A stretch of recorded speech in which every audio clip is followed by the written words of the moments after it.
Muy buenas tardes, mi nombre es Cristi Loradagna Fabián Bello, mi matrícula es 180-7831. Mi maestra es Franciac y pertenezco a la sección número Z95.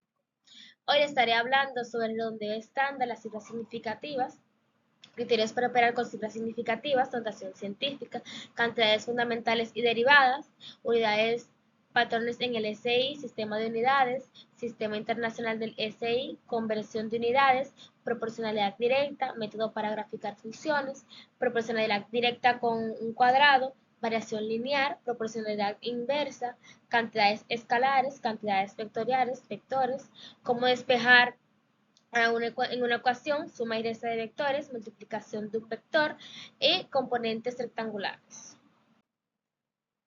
El redondeo estándar. El redondeo estándar es el proceso de aproximar un número a un número específico de dígitos siguiendo reglas de redondeo. El redondeo es un método utilizado para aproximar un número a un valor más simple siguiendo ciertas reglas. Una de estas reglas es determinar el lugar decimal en el que deseas redondear. Las cifras significativas y criterio para operar en las cifras significativas. Las cifras significativas son los dígitos en un número que indica su precisión. Algunas de estas reglas son los dígitos no cero, que son de todos del 1 al 9 son significativos. Ceros entre dígitos significativos que son significativos. Ceros a la izquierda que no son significativos y ceros a la derecha decimales que son significativos. Un ejemplo de este sería 0.00789. Este tiene tres cifras significativas. Otro ejemplo sería 4.560, que es el que tiene cuatro cifras significativas. Criterios para operar cifras significativas. Estas son reglas que aseguran que el resultado de operaciones aritméticas reflejen la precisión de los datos originales, como la suma y la resta. Ese es el resultado que debe tener el mismo número de cifras decimales que el número de menos cifras decimales. Como por ejemplo, 12.11, esa tiene dos cifras decimales, más 0.3, que es el que tiene una cifra decimal. Ese sería igual al 12.41, que se redondea a 12.4 por el 1 decimal. En la multiplicación y división, el resultado debe tener el mismo número de cifras significativa que en el número de cifras significativa que todos lo están operando.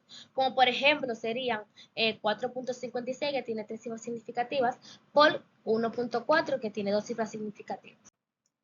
La notación científica. La notación científica es una forma consistente de expresar números muy grandes o muy pequeños utilizando potencias de 10.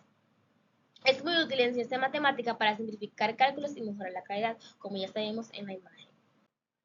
Cantidades fundamentales y derivadas. Las cantidades fundamentales y derivadas son conceptos clave en la física, especialmente en el contexto de las unidades de medida.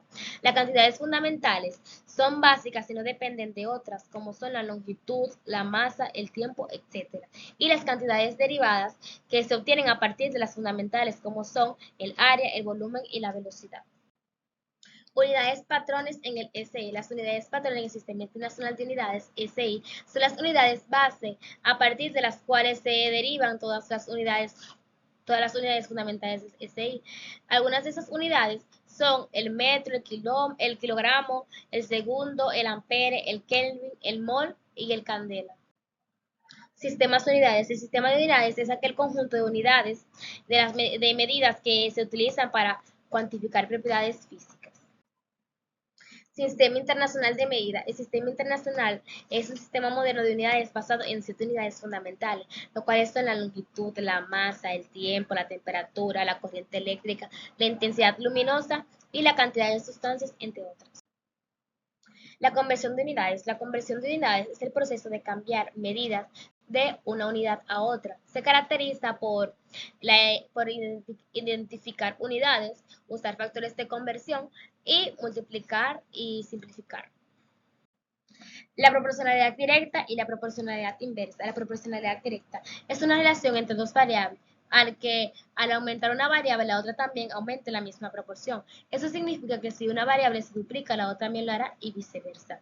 La proporcionalidad inversa es una relación entre dos variables en la que al aumentar una variable, la otra disminuye y viceversa. Es decir, el producto de las dos variables son constantes. Métodos para graficar funciones. son pasos para representar visualmente la relación entre la variable en un plano cartesiano. Los métodos principales para graficar son el método trazado de puntos, donde se calculan varios puntos y se conecta en una línea o curva. El uso de propiedades clave de la función como la pendiente, intersección para funciones lineales. La proporcionalidad directa en un cuadrado. La proporcionalidad directa implica que cantidades están relacionadas de tal manera que si una aumenta, la otra también hace la misma proporción. La variación lineal. La variación lineal se refiere a una relación directa y proporcional entre dos variables. Esto quiere decir, por ejemplo, y es igual a mx más b, donde y es la variable dependiente, x la variable independiente, m es la pendiente y b es la interacción con el eje y. Esto muestra cómo la distancia varía linealmente con el tiempo. Cantidades escalares y cantidades vectoriales. Las cantidades escalares son aquellas que se describen completamente con un valor numérico y una unidad. Se caracteriza por no tener una dirección y solo se requiere magnitud. En las cantidades vectoriales son aquellas que no requieren de un valor numérico ni una unidad, con una dirección para ser completamente descritas. Se caracteriza porque tiene magnitud y dirección, se representan frecuentemente con flechas, y donde la magnitud indica las flechas, o sea que son completamente inversas. Los vectores. Los vectores son entidades matemáticas que tienen tanto magnitudes como dirección. Tienen magnitudes porque ya que el tamaño de la longitud del vector se representa generalmente en unidades apropiadas, y tiene dirección porque indica hacia dónde apunta el vector. Eso se puede representar en un plano cartesiano mediante ángulos o mediante coordenadas. Estos se representan en los vectores como flechas en un plano, donde la longitud de las flechas representa la magnitud y la dirección de la flecha indica dónde se encuentra el vector. Despejar en una ecuación. En esto estaremos viendo un ejemplo, que si tienes una ecuación 3x más 5 es igual a 20 y quiere despejar ahí. Mira, lo primero que vamos a hacer es eliminar términos constantes del lado de la variable. Se resta 5 de ambos lados, como por ejemplo, 3x más 5 menos 5 es igual a 20 menos 5. Esto simplifica a 3x, que es igual a 15. Después despejamos la variable, dividiendo entre el coeficiente de la variable dividido en ambos lados entre 3. Por ejemplo, 3x entre 3 es igual a 15 entre 3. Esto resulta en x igual a 5. Sumir esta de vectores. Operación que cambian vectores considerando magnitudes y direcciones. Multiplicación de un vector por un escalar. Cambia la magnitud de un vector sin alterar su dirección. Componentes rectangulares de vectores. Proyecciones de un vector en las direcciones X, E, Y. Muchas gracias.